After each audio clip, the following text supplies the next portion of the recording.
Welcome to It's Personal, Finance Canada.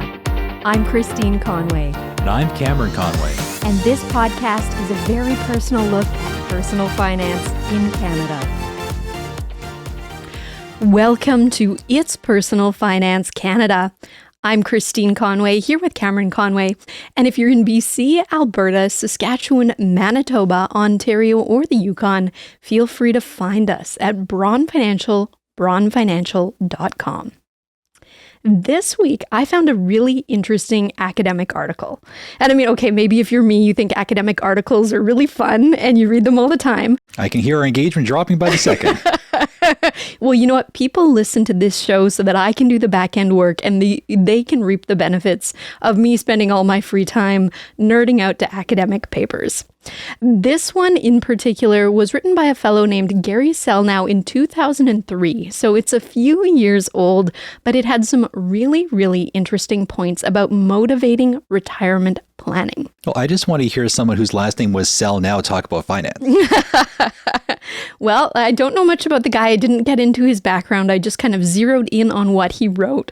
But he had some very, very good, organized and concrete points.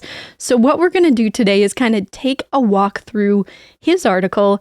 And it was actually part of a larger work, but I'm going to zero in on what he did. And we're going to go through a lot of this as he presented it and fairly close to verbatim because he did the heavy lifting. He put in the research and, like I said, very well thought out.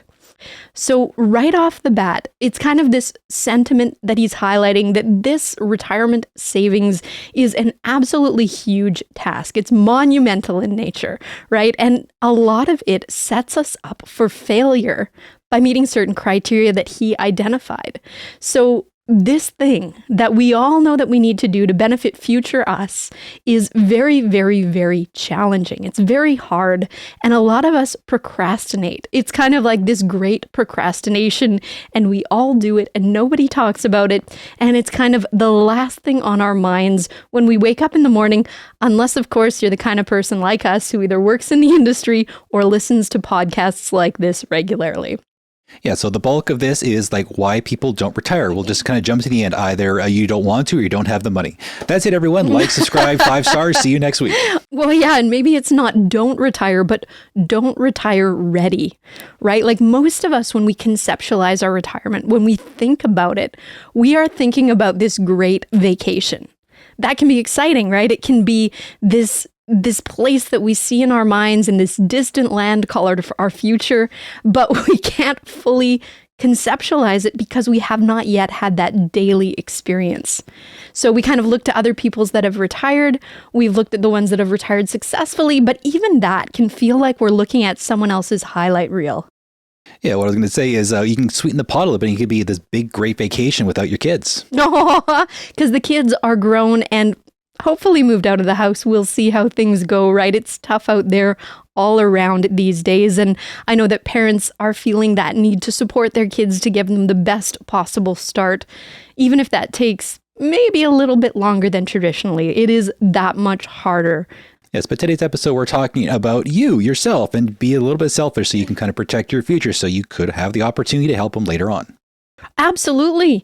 Well, and when you think about retirement, people think about it as that more free time, right? It's usually this separation from work. And what do people do with their free time? How do they tend to spend it? I mean, that's a very personal thing, but often in times it involves spending money. So retirement can kind of be this ultimate keep up with the Joneses, right? Because now not only are we watching someone else's highlight reel, but our neighbors, our friends, the people we're closest to are also experiencing maybe this great vacation or great vacation mindset. So all of this is good and well, but the challenge now is how do we motivate us today to get ourselves into that position that we're financially capable to live this highlight reel, to go on the vacations, to live the lifestyle, to enjoy that free time and have the cash flow to do it. And why does Gary Selnow in his paper from some time ago feel that we are in our very nature in a bit of a contradictory position when we look at our retirement savings? Yeah, a lot of what the author kind of breaks down has to do with like desire and intention and knowledge and follow through. All of the great things we love to do on a regular basis, especially when it comes to saving money. Oh my goodness. And to highlight that, I'm going to start off with a quote. Retirement savings advocates face one of the most daunting communication tasks imaginable. They seek to promote within the labor force a willingness to set aside scarce resources for some distant age that the worker may or may not reach, for rewards that the worker may or may not achieve at a price today that the worker may or may not wish to pay. This is a tough sell. However, recent research and an old theory lends some guidance and encouragement. And then he goes on to kind of present this, and we'll walk through the 7 things now that he identifies as being a bit of a challenge. Yeah, a lot of this is that old notion of defer today so you can benefit tomorrow. I think we kind of lose track of this because even like 100 years ago, you could have a problem where you have a sack of wheat in your cellar. You can either turn into bread or you can turn that wheat into much more wheat. I think we've kind of lost sight of the whole grocery store notion of it just always there. But this is a same kind of issue and problem that people have had to deal with for a very long time. Do I delay this instant gratification today so I can have either bare necessity or even abundance in a future date? Or you could let it ferment for a while and turn it into beer. Hopefully with good intention. That's barley, not wheat. Oh, no. See, and this is why I haven't made beer since like 2008? Oh, my goodness. All right. So back on track, I'm going to read another quote from the book. Investing for retirement is different from just about anything else people are asked to do. Along nearly every dimension, tucking away money today for a more secure tomorrow violates basic human inclinations. The savings is resistant to nearly all of the motivators we commonly use to encourage desired behaviors, which robs retirement planning advocates of the most useful and effective tools to stimulate wise investment decisions. So all of that to say is, guys, this is hard. We are asking you to do something that is contradicting your human nature. But I want things now. We are asking you to do things that benefit future you that, like he said, takes away from today. But future me will solve the problem. Now me wants the thing. Well, and that's how a lot of us approach retirement. And I've said in other shows, retirement should not be about age. It should be about readiness. Because if you put in the work, especially when you're young, and give your money the time to start working for you, my goodness, I'd rather have my money in an investment doing the heavy lifting for me than having to continually trade my time for money well beyond the period of years, chronological years, when I want to do this, right? So it's either setting up our mentality with a position of either I'm going to work hard for this, or I'm going to find a strategy that works for me and I'm going to invest and fulfill that strategy and get to the place where my money can now make money and I can go into this next period of my life prepared, regardless of how old I am at that time. Yeah, we joke a lot about how we have that instant desire now, that inability or just very hard to defer things to later. But in Gary Selnow's paper, he kind of lists like 7 core things that people actually struggle with when it comes to getting that motivation, that desire, and that need for purpose to actually set aside money for later. Well, yeah, and it's one thing when we're kind of running off observation, running off experience in the planning world, but it's another thing when you have an academic actually documenting the reasons why. And that's why I wanted to address this particular writing today. So let's dive into his 7 reasons. And again, this is going to be pretty close to verbatim from what he wrote, because don't break something that doesn't need fixing, right? Like if it's working, don't break it. So the first one is the payoff for behavioral change is quite uncertain. And he makes the point in his paper that saving for retirement is a gamble and you don't know what the outcome will be, right? Lots of things can go wrong. Markets can crash. People can pass away prematurely. There are so many things outside of our control that can change the outcome. So you can translate this into the idea or the hard reality that you can do all of the right things. You can save religiously. You can make the sacrifices. You can future plan, think about future you, try to meet their needs, and it can still go wrong. And that is hard and that is discouraging. And maybe this is why it's number one on the list, because that alone is a huge disincentive. If I'm going to sacrifice for an outcome that we don't know what it will be 20, 30, 40 years down the road, is it worth that risk to plan today? Yeah, I guess you can kind of paraphrase Captain Picard here. It's possible to do nothing wrong, still lose, and that's just life. It's so true though, right? And life is full of uncertainty and life is full of challenges. And you can argue that those are the events that make us stronger, but it's painful to gain that strength. It's painful to go through the circumstances that we need to develop the character. And a lot of this, I mean, we kind of just accept generally as, okay, we're adulting today. It's time to put on my responsibility shoes and just run this race that way. Whatever it is, we're trying to do the right thing, but it's easy to feel discouraged when you have the thought that this may not work out. There are too many things outside of my control. Yeah, kind of like conceptually, we tell ourselves this is like a cause and effect thing. I put money into savings, I take this action, and my retirement will be all hunky-dory. But practically, we act like this is all just one big fiscal slot machine that we don't know if it's actually going to pay out or we're just going to get nothing at the end. This is how people behave, and this is what drives a lot of their motivation to not want to save. Well, and investing by its nature can be very confusing, right? If you haven't learned the basics, if you're just getting into it now, people tend to avoid things that they don't understand. I mean, we don't want to look stupid. We don't want to look uninformed. And I think more importantly, we don't want that responsibility of making the wrong decision. So, I mean, that's why people will hire people, go to the bank, go to professional firms. They want that extra guidance for someone that has spent all day, every day kind of looking at this. But that fear of making a wrong decision, I feel, can also be a huge deterrent for a lot of people. And this kind of flows into like the second point he brings up, that people have a hard time really buying into this idea that the future will be better off because of these good choices I'm making today. Yeah, so he calls it workers do not easily buy into the idea of payoffs in the distant future. So this is another indication of our instant gratification society, right? Rather than being future thinkers, we're focused on today.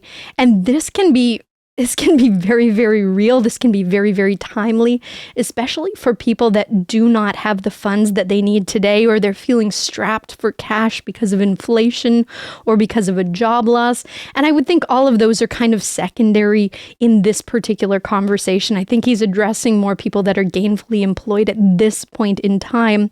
But this idea of you are trading something today for something at a later point in time puts you in the position of feeling like you're giving something up now.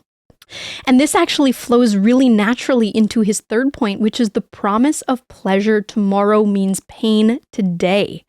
And think of just the way that sounds, right? Like if I'm already financially strapped and I am being told to set aside more money that I feel like I already don't have each month, that's going to be a sacrifice. That's going to cause pain for me because money solves problems.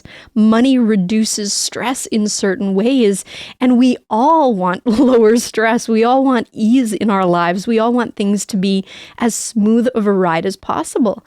And depending on your life stage, right? Like if you're raising kids, if you're just buying your first home, if you're still in school, paying for that schooling, that retirement that you're saving for can feel like it's so far off that now you have to just focus on what I need today. And this is where today's bills, today's obligations can feel like they take precedent over all. And even not just the bills, the promise of something enjoyable. Like he says, pleasure over pain, right? Pleasure of tomorrow. That's something you can't quite feel today, so you kind of pull it back into today to try and experience as much of those good feelings now.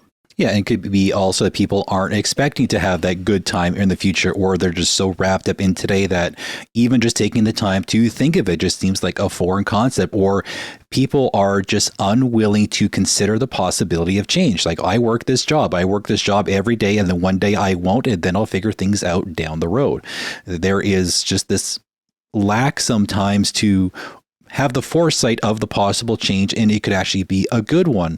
Because if you see a good change coming, you'll want to make some sacrifices today. If you don't foresee a good change later, you just won't have nothing to do with that future, because today is all that matters when you have that mindset.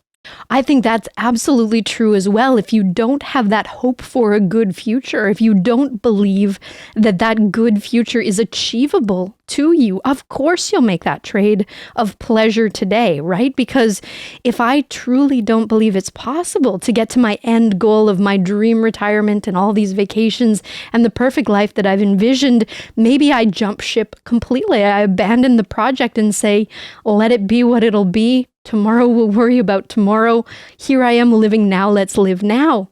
Now, of course, as a planner, I can see some problems, and we do see problems for people that do make these decisions where now they're living with the implications because the time has just flown by. But let's look at his fourth point, which ties into this exact same thought as well. That the wrong decision, and in this context, the wrong decision is not saving for retirement, yields instant gain. So this is truly like your Vegas slots win-lose, right? Like if I choose not to save, I spend that money, I enjoy it. Now I'm immediately rewarded. I get gratification today. I feel good today. I've enhanced my lifestyle today.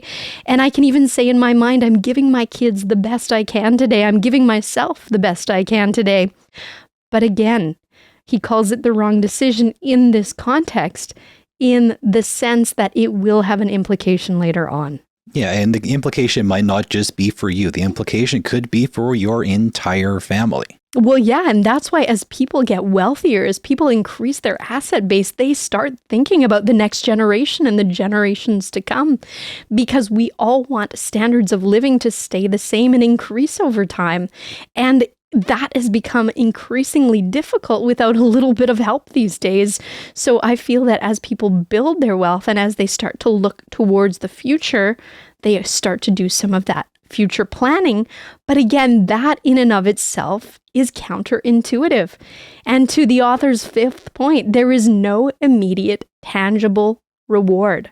Yes, you feel like you've done the responsible things, but you don't have the status symbols today because you are choosing to forego some of that. So he makes the point that the reward link, he calls it the contingent reward link, is broken, because typically if you do a behavior and you want that behavior to continue, you have to feel good about it.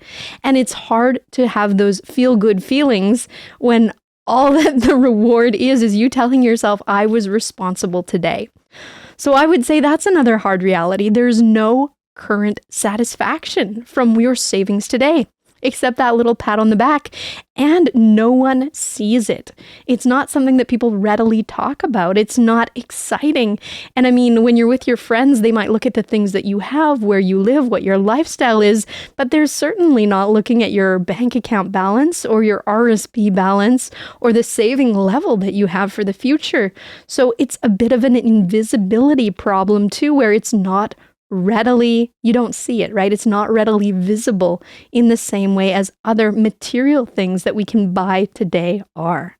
Yeah, it can be hard because there is that real desire to just want to just spend now, or just not want to think about the future, where you think, oh, someone else will just deal with this problem of the future for me later on. And yeah, it's that temptation that I'm just going to kind of spend away. Like we know, even with our own family, my own family, one of the reasons I'm just so gung-ho of just saving and preparation is that I've seen what happens when someone just doesn't want to save, doesn't want to prepare for retirement, just spends money frivolously with no worry or concern, and then it can leave the remaining family members after they're gone in a compromised position. This was what happened with my own dad, where he just spent wildly and just did what he wanted, didn't take care of the family. Then after he passed, left my mom in a compromised financial position because there wasn't this foresight. It was just the instant need to spend on this, spend on that, have this gratification, have that gratification, and left the future to work itself out. But it wasn't the future, it was everyone else that had to work out the problems. Well, and I think that's a sad reality, right? Where it's putting that responsibility that should have been yours onto someone else. And then you're in the position of having to rely on the goodwill of other people or of family that might be in completely different life stages. And sometimes help comes, sometimes it doesn't, right? And to leave a loved one to the whims of someone else or to try and survive on their own when the assets have been dwindled, that is a very, very difficult position, not only for that person to find themselves in, but for the family as well, because then it becomes everyone's to work out. And not all families have that same mentality of wanting to help, right? Like there are some people that truly, as a result of bad decisions, find themselves alone in the world or relying on government support or relying on government institutional ways of kind of solving some of these societal difficulties that we can find ourselves in when there's a little bit of a lack of preparation. So to get back from that, these last 2 points, I think, are the most important because, yes, we all know the here versus now, that push-pull about gratification, but these last 2 points, I think, are the most important in the whole bunch. So number 6 is this: the saving decision can be postponed without any immediate penalty.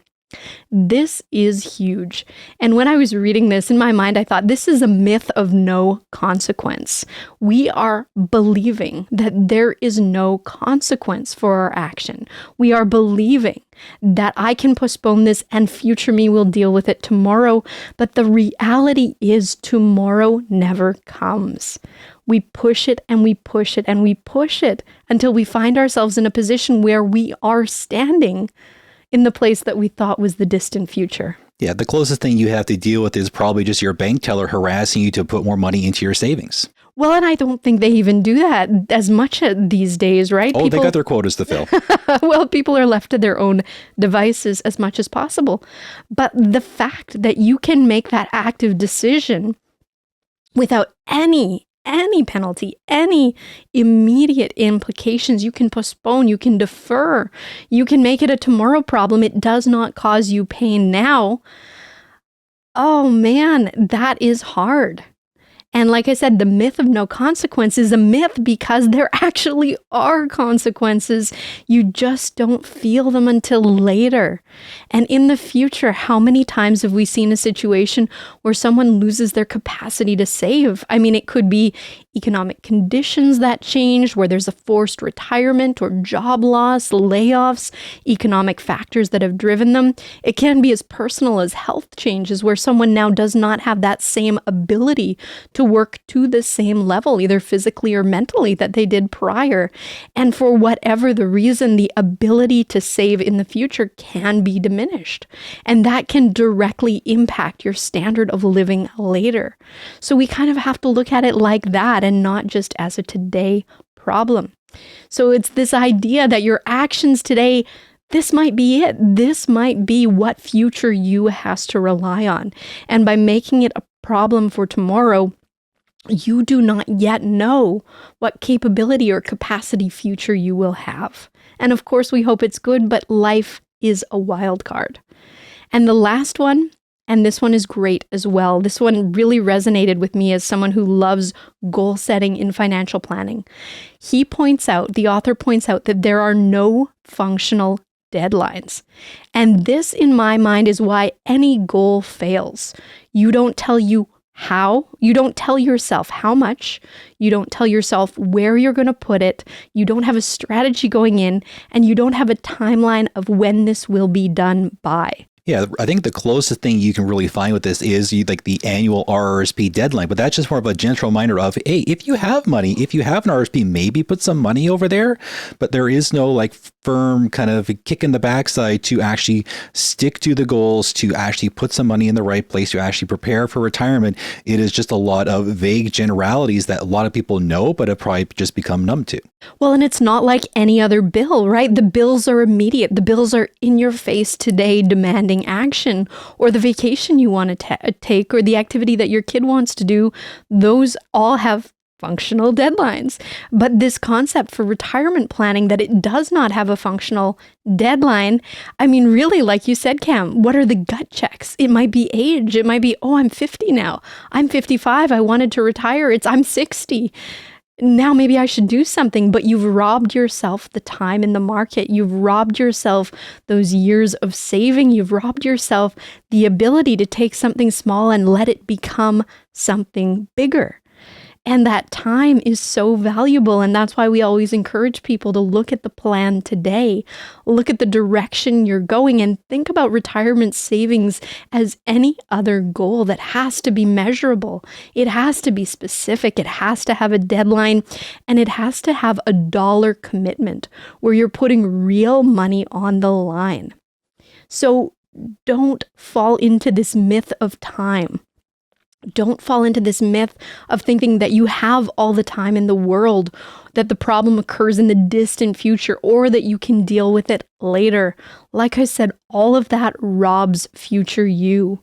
And man, oh man, if I can have my money work for me versus me doing the work, like I said earlier, that is a much better trade. So having a strategy to get to the point where your assets can grow to the size where that's a capability, it's going to solve a lot of problems for you. And the author pointed out a little bit later in the paper that when we're young, we feel immortal. We haven't yet had these hard reality checks that you get later in life. And that can be something like a health change or the loss of a loved one, anything that convinces you that your time here is finite. So I wanted to read a quote from this article, which says, and I quote, "On top of all this, most young people are firmly convinced that they will always be young. Belief in one's immortality is a mighty force, and peer pressure is scarce. Discussions about financial preparations for retirement do not arise spontaneously around the water cooler, and friends do not pressure one another about retirement set-asides." So you're saying then that good friends will always push you to save into your retirement fund? That has not happened to me yet. It hasn't happened to me either, even though I'm in this industry. Well, no, but it's, this could be a whole other thing, right? Surrounding yourself with people that are also building momentum. Surrounding yourself with friends, with family, with people that are good influences that are also hustling and working towards a similar outcome. Those are the kind of people that could have stimulating conversation with you about not a savings plan, that sounds boring, but about the future that you could create for yourself once you fulfill these things. And that's what savings is really about. It's not only about the sacrifice today, but it's about the benefit of tomorrow. And the benefit is having access to something that you would not otherwise have access to in lifestyle, in choices. And of course, there's a safety net. I mean, we live in a society today where there's government benefits. There are ways that money will continue to flow if there is no savings done, but those are limited resources, right? Like the government benefits available today are limited. So you can find yourself with a lack of choice at a time when time has multiplied and money is in small supply, and that limits choice. So you can feel more limited in that scenario. And like we said, family, maybe they step in, maybe they don't, but that's a lot of pressure that you're putting on other people. Well, we spent the last 20 or so minutes talking about the problems, establishing our thesis, doing all the good things you're supposed to do as an academic. Let's actually get into the last 2 minutes where you actually get a quick solution. Cam actually has a master's degree and actually is an academic, so that's why that giant winky face was hilarious, in my opinion. Okay, so what do we actually think about this? This is where I'm going to get a little bit controversial because I fully understand and am sensitive to the fact that not everybody will have the capability to do this. And if you find yourself in a position where you can't, your goal should be increasing your ability to earn, increasing your skill set, increasing your advantages in life so that you can later have more money coming in so that you can. So what is the solve in my mind? My mind what we need to do is build a lifestyle for ourselves that we enjoy, that in its nature deducts from it the percentage of our income that we need to save for later. So every person is going to have a savings rate that they will need to be able to go into retirement prepared. And that savings rate will be based on a number of personal things like benefits at work, could be a pension plan or a defined contribution, could be a potential inheritance, it could be hard assets or the lack thereof. But every person's savings rate is going to be different. Yeah, and one of the big things that can help is just to automate everything. Treat this just like a tax. You're essentially paying your own future tax to future self to make sure future self can pay tomorrow's bills. I like the tax analogy a lot because we all give big percentages of our income to the CRA anyways. Whether you're a salaried employee or self-employed, you're basically having to set aside or through regular remittances, you're sending to the CRA the tax money in a lot of cases ahead of time. And that's just kind of the cost of living in this country to fund all of these things as we need to do as we pay our taxes. But we are used to living on less. We are used to that net. So if you build in your savings rate and create a new net for yourself, which is really just a continuation of the pay yourself first mindset, where you've identified what you need and then you take it out of your budget ahead of time. And Cam, I love that idea of automation. It works incredibly well in practice. It's getting that money that future you will need out of the equation completely and living on the rest as if it is all that you have. Is this difficult for most of us to achieve? Absolutely yes. Is it a sacrifice? Certainly, because you know that you're now redirecting dollars to the future. Is it impossible? For most of us, no. For some of us, yes, we do have to make other changes to our financial situation to be able to try this. But when we do it, we learn something. We learn to adapt. We learn that we can budget differently. We can think about our spending patterns differently. We can think about our entertainment differently. And we can think about our future self. And we can basically say, this is how I give not only myself a good future, but my kids as well. Because if I have a higher asset base, there's a greater likelihood that some of that will be passed on to the next generation, setting them up for success. So especially if you had it hard or you've had to do it all yourself, if you can now be in the position to set up the next generation by good choices today, that's a huge win because it is getting harder going forward. So my final advice on this is kind of to automate that savings rate as much as possible. Use tax advantaged accounts as much as possible. Find out what that percentage should be for you, and then create a plan that makes it happen month by month, bi-weekly, whatever the frequency is. Get that money out of your account, working towards your future, and ultimately setting yourself up for success. So that's how we saw this very brief, that we kind of extrapolated on quite a bit, paper by Gary Selnow. And I hope that some of his psychology and some of his reasoning behind why we don't save enough for our retirements resonated with you. And hopefully the practical tips at the end can help you a little bit as well.